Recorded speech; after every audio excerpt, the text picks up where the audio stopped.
Hi traders, and welcome to a special video where we're going to talk about Bitcoin, but also altcoins. Why is Bitcoin not breaking through 50,000? Well, there's a reason why, and I'm going to go ahead and explain exactly what that is in this video. I'll see you right after this.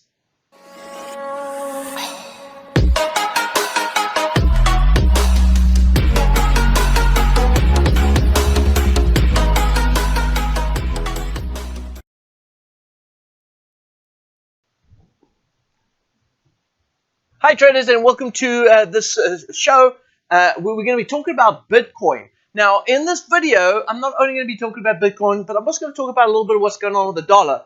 But I really want you to focus in on what we're going to discuss in today's session, because there's a lot of hype about Bitcoin flying to the moon. But there's a lot of things that we need to know about Bitcoin based on some technical analysis that makes sense why we're not seeing Bitcoin break through 50,000 and why it's stalling at that level. We're going to go into the charts and break it down and see exactly what it is and how we can be able to take advantage of the move at the right time. So let's go ahead and jump into the contents. But before I get started, I want to go ahead and remind everyone, please go ahead and smash the like button right now. If you like what you're seeing in these videos, also subscribe to the channel, because we're going to be posting content throughout the day, throughout the week, throughout the month, and we want to make sure that you get that content. So go ahead, smash the like button, and let's go ahead and get started for today's session. So going into today's session, we're going to go ahead and jump into the chart, specifically into the BTC dominance chart. And let's go ahead and take a look and see what that looks like right here. So as I go into the chart, this is what helps me understand what's going on with the market and why we're seeing what we're seeing currently right now. If you look at the dominance chart right here, you'll notice that, and I'm a big time elite wave trader. In fact, I created my own course around wave counts and designed it so that I can understand it better, because elite wave can be really complicated. For those that studied it, you probably understand where I'm coming from. So it's very complicated, but the thing here is we have to know that when we're looking at a chart, it doesn't matter if it's stocks, cryptos, or even currencies. The chart tells us a story. And so as I look at the 4-hour time frame on the BTC dominance chart right here, I'm noticing that the market is actually in a fourth wave consolidation. Now, fourth wave consolidation means that the market's really not understanding what's going on right now, and it's just range bound, right? It's just moving up and down in one channel. And so before the weekend, I posted on my Telegram channel, and if you want to go ahead and look for that link, check out the description. The description will have the Telegram link there. But if you take a look at the link in the description, you'll go to my Telegram account and you'll see that I posted on Friday. I said we're probably going to see a bearish move in the altcoins over the weekend, and I said that because of the way the dominance chart was set up. You can see right here through the weekend, we actually had price moving up, all right? And that would create weaker movement in the altcoins, but it would actually give a little bit of strength in Ethereum and Bitcoin, which we did see. We even saw Bitcoin go ahead and hit 50,000.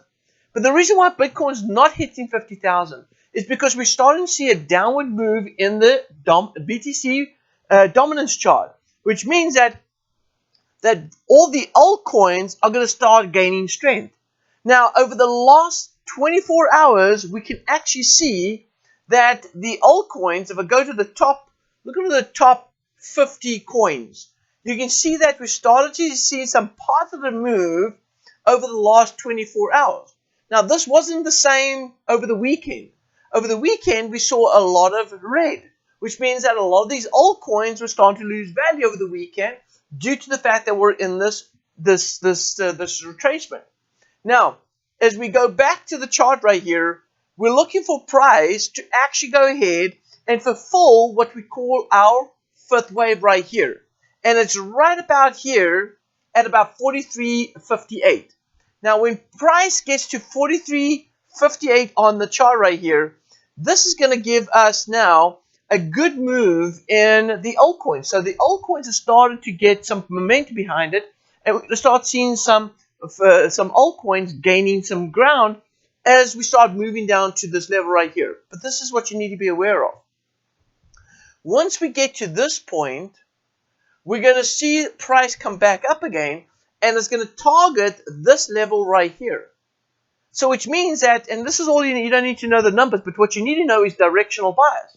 So what's going to happen is when we start hitting this level at 43.53, or sorry, 43.57, we're going to start seeing an upward turn that's going to create stronger move for Bitcoin, Ethereum, but the altcoins aren't going to be as strong. We're going to see less momentum, less volume going into the altcoins, but more into, of course, those stable currencies, Litecoin, Bitcoin, Ethereum. All right.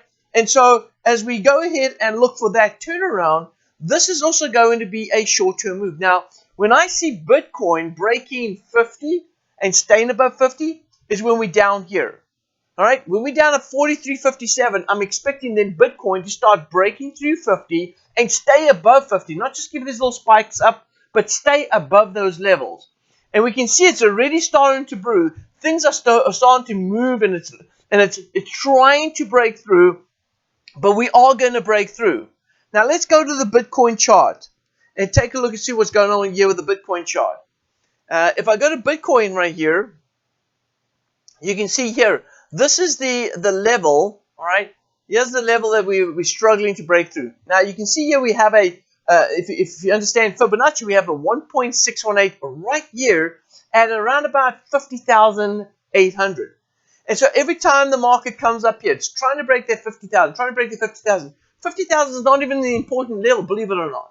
All right? It's not 50,000 that's holding. It's actually 50,800. Call it 51,000 to be exact. That's the one where the resistance is at.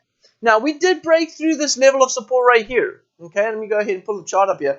We did break through this support right here that was at, let's take a look right here. That was out at around about 40, call it 43,000. We broke through there, okay? And now we're looking to get to this level at around about 50,800, all right? And so, could we get there? Yes. Could we go higher? Yes, we can. But the only time we're going to go higher than that is when we hit on the dominance chart. If we hit that 43 level on dominance chart, that's going to drive that back. Then we're going to start anticipating rally to the upside. You're gonna see a very easy and coinciding sort of like move with regards to the dominance chart and Bitcoin. Now, if I look over here, this is something that everyone needs to pay attention to. Bitcoin rally isn't going to be, I don't believe Bitcoin rally is going to be for too long until we see a deeper correction move before the big move takes place. Now, we know that we've had a big move in Bitcoin at the end of almost every year so far. Every year we've seen some big moves. It happened in 2013. It happened in 2017. It happened in 2020. So we've seen at the end of the year, not every year, but we've seen almost every significant year when Bitcoin's had started its rally, that we've seen this massive move to the upside. And so, are we going to expect it this year? Are we going to expect that move to this year? Now, we've seen a lot of money moving into the crypto market. And so, yes, there is going to be this anticipation of a big move to the upside. But I'm going to do this. I'm going to look at this right here, and I'm going to break this chart down because this to me is important. If we're going to be able to see that move, then we have to at least be able to break out, right? Break out of this wedge right here. Now, I'm going to go ahead and say this. Bitcoin is going to drop in value. And I actually see Bitcoin dropping down to about $37 right here. Sorry, 37,000. I see Bitcoin dropping down to 37,000. Now, what's going to hold Bitcoin from getting down to 37,000? The only thing that's going to hold is these highs right here. Around about, call it 42,000 or 41,000, around about there. That's the only thing that can hold it. Now, when you see this type of rising wedge right here, in most cases, the rising wedge dropped back down to the starting point, which is here at about 37,000. So what I'm saying is this. I'm not trying to say get out of Bitcoin. I'm just saying that position yourself that if Bitcoin does drop, that you're able to go ahead and have additional buying power to get back into Bitcoin around about these levels, because that's important. I spoke about it with Ethereum as well. I said to traders that around about 1700, or actually it was about 1800, 1900 to 1600, I said around that area was a good buy zone to start buying back into Ethereum when we started seeing price moving down at the early start of the year. And so this is going to be very similar to this right here. We want to see price moving down to this level right here to around about, in fact, when it gets to 42,000 or 41,000, it's probably going to be time then to start getting in with something. Start loading up on this. It's always going to be a cost averaging strategy. And so you're going to be looking to get in at this level right here. And as it gets down here at around about 37,000, I'm absolutely going to be heavily buying in around 37,000. Because if we go ahead and take out that low, and by the way, if we take out that low, it means that we haven't hit this 1.6 rate. We haven't hit that 51,000. If we haven't hit 51,000, then this means that this drop could take us all the way down to 37. But this is something you need to understand. A lot of traders that don't understand technical analysis don't understand this. You see, all we need is a little bit of extra push right here. If we can get this little push right here to 51,000, okay, it's going to start a correction move. And the dominance chart is indicating that that is even possible. It's going to start a dominance trend. So I don't think the timing is yet where it's going to break out. And we're going to see price on the Bitcoin chart drop back down south. But it's going to drop back down no lower than this level right here. So this is where it's going to hold up. You see, this is going to be around about 43,000. When price gets to 43,000, because of the 1.6 rate right here, that's going to be time to start buying. Because once we hit that level, we're going to start taking off. Let me go ahead and pull up additional fibs right here. Now I'm going to go ahead and connect. I'm going to go ahead and assume that price hits that level. And so what I'll do is I'll go ahead and put in some fibs from here. And I'm going to go ahead and start up right here. I'm going to go to this level right here. Now, the reason why I go to that level is because you notice right here, if I dig in a little bit deeper right here, you notice that we had a swing here, then we had a retracement move, all right, and then price went off. In fact, sorry, my bad, I just noticed from here. It's this high right there, okay? So we had a big bullish move to the upside, then price came down, then rallied up, tried to take out the high, but then came down a little lower and gave us what we call a running flat. All right, that's another Elliott wave structure. And so what it did is it created this running flat and then started rallying up. Now, this is the target right here. Okay, there it is there.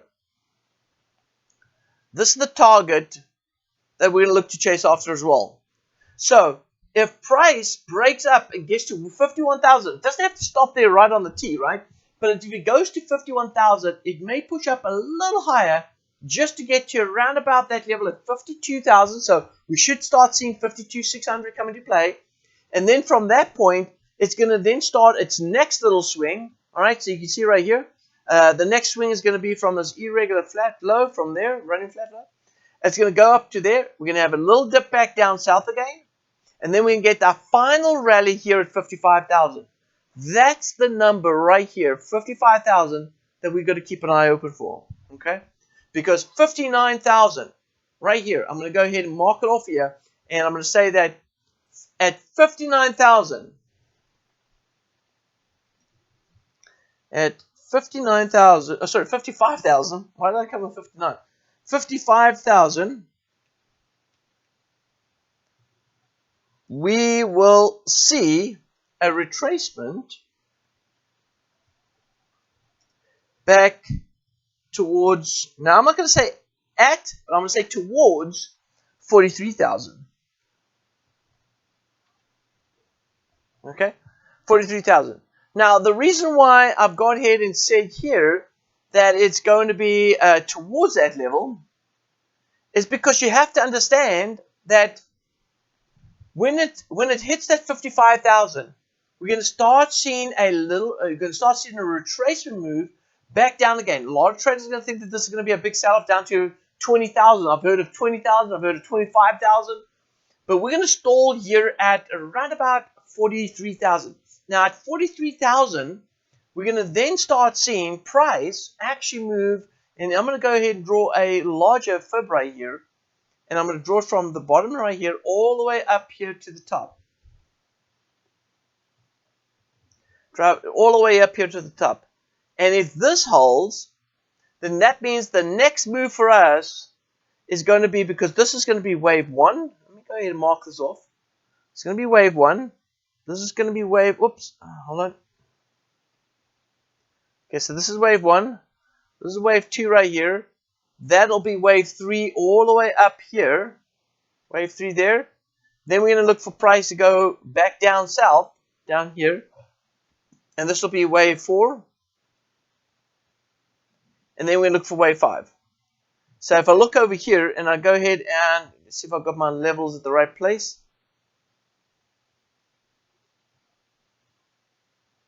There it is there. So we're looking for wave 3 there, wave 4 here, and then wave 5 will be at the 1.618, which is here at the 5th wave. Alright, so this is what I'm anticipating. I'm anticipating Bitcoin. So let's go ahead and sum it all up, right? I'm anticipating Bitcoin to go to 55. So it's going to get to 51, probably get to 52, break it. This might even be very quickly, and it's going to go to around about 55,000. When it hits 55,000, then we're going to go ahead and see it start to pull back a little bit and drop down to around about 43,000, and then it's going to go on its way off to 60,000 here at the top. All right, so 60,000 is going to be a play. And then at 60,000, we'll have to reevaluate exactly how aggressive the move was, because if the move was very aggressive and we actually traded above those levels, then we may need to evaluate where the next target is going to be on Bitcoin. But this is what we're seeing right now. So don't be surprised if we stall at 55,000 and price moves back down off 55,000, and then we turn around and head back up north. Now, I got out of loop ring. We had a good rally on Sunday, took profits out of loop ring, and I actually put money back into Polkadot. So let's take a quick look at Polkadot and why Polkadot has not moved yet as well, and what could we expect with Polkadot, because that should be a long-term hold on Polkadot. So let's take a look and see what that looks like right here. So we go to Polkadot right here. I notice that we also got a wave 1, 2, 3, and then a retracement right here. And we now look for price to get up to around about $30 right here. Once we hit $30, then it's going to be another buy opportunity. Now remember, we've seen that the dominance chart is pushing south, so we should be able to push back up. We should see this altcoin rallying up to around about 30. But at 30,000, when you're starting to see the dominance chart starting to shift up and start to move north, we're going to start getting a bit of a downside move in the altcoins. And so what I'm going to look right here is, okay, I'm going to look to buy back above this level right here. I want to buy as soon as it breaks this level. All right. So I would be buying once it breaks, or at least it's got to hit. It's got to hit $22, hit $22.50, go below it. Once it goes below it, that's for me a buy zone. So anywhere below here, if price comes below this level right here, it's going to be a buy zone for me to go ahead and buy. And it doesn't matter if I've hit the 127 right here. So it doesn't matter if I've hit 30,000 or if it's gone ahead and turned down right now and moved down below that 2250. If it goes down below 2250, I'm going to go ahead and buy. Like I said, it doesn't matter if it's hit that $30 mark, or it has gone ahead and turned around right now and moved down to the. I will still be buying at $22.50. That's going to be the number right there we're going to start buying in. Okay, and if you look at the way the Ethereum chart is sitting up, the way Bitcoin chart is set up, as well as the altcoins, it all makes perfectly good sense why we would go ahead and start focusing in on these setups and paying a little more attention and not try and make a decision based on the hype we're hearing around us, because there's a lot of traders or a lot of crypto traders that are saying, man, this is going to go to the moon. We're going to see a big breakout. If it stays above 50, we're going north. I don't believe that break above 50 is going to take us to 100,000. I think we're going to first see 55 come into play, and then we're not going to get to 60,000. We're first going to see a dip, a drop back, and then another rally to the upside. Now, my play would be is I'm going to continue to hold my positions in Ethereum, Bitcoin, Litecoin, all those other cryptos as well. But what I am looking for right now is, because yes, at the end of the year, we may absolutely see this big move to the upside. And what I want to do is any sort of dipping, any sort of market correction, I want to go ahead and look to find the best places to get back into those trades as it goes ahead and takes off. Now, before you go, let's talk about currencies this week. What currencies are going to be the best currency to focus in on? Well, we spoke about the dollar index last week, and we saw that the dollar index ended up with a nice top, turned around, and now heading back down south. We saw currencies like the US dollar Canadian that showed a big wick to the upside. We've just closed out with a beautiful bearish move to the downside. We may have some slight correction and then a continuation of weak dollar. That's going to be the play this week. Trade every correction move in dollar, which means that if the dollar strengthens up this week, strengthens a little bit this week, look to sell on that strength. All right, so strengthens up. Once the dollar strengthens up, sell on that strength. And let me show you exactly what that looks like on the chart. Okay, so let's go into a currency chart right here, and I'm going to go to the the US dollar CAD right here. Now here you go. You see here, if I go to the daily time frame, look what it looks like on the daily right here. This is such an easy play. I've made so much money on this between Friday and today. I closed out today, and now I'm looking for the retracement move. But if you look over here, we spoke about this fifth wave move.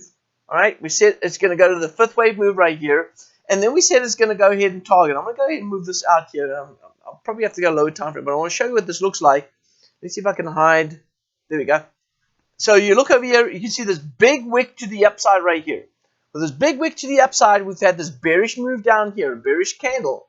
And so as the market corrects itself and retests this bearish candlestick formation in the form of an evening star, we'll then go ahead and look to sell on those corrections. Now, the best way to go ahead and look to enter on these trades would be to go ahead and pay attention to the lower time frame. Okay?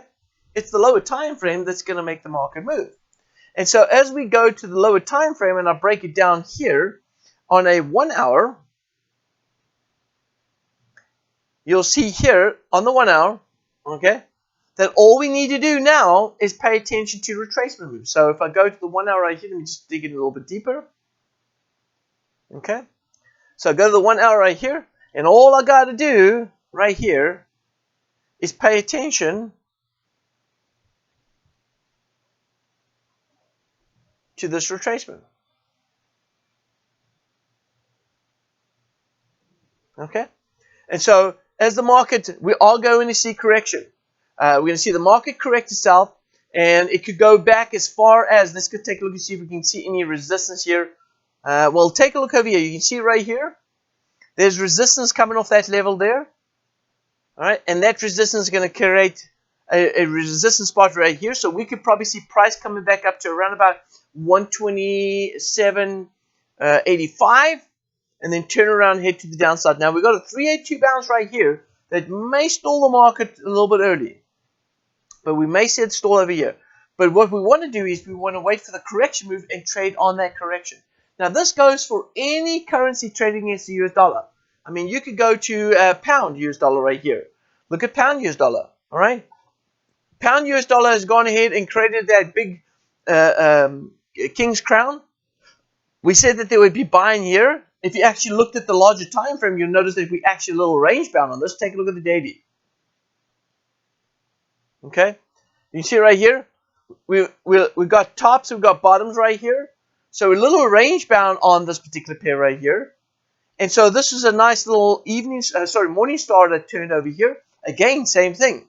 We're going to be buying on the dips. All right, trading dollar weakness. So if the dollar corrects itself, dollar strengthens up a little bit this week, we'll be looking for those support levels on the pound US dollar and buying off those supports, and we continue to hold long on the pound US dollar. And then lastly, if we go ahead and double check on what's going on right here, take a look at dollar index. Dollar index right here has come back below and closed out back below this resistance. It should hold there, and we should see the market continue to work its way back down south as we look for it to come back down to this trend line. So the dollar index is confirming that, yes, we're going to continue to see weakness in the dollar. Any sort of strength in the dollar would be a play to go ahead and trade that weakness, which means we're going to bet against that strength, and we're going to sell the weakness of the dollar. Sell weakness dollar, and we're going to continue to sell it back down south. All right, traders, well, that's it from me. Hopefully you enjoyed this session. If you did, once again, go ahead and smash the like button. If you took any value from this, go ahead and smash the like button. Love to get this video out to other people. So go ahead and do that, and we'll see you in the next video. Thank you very much for watching.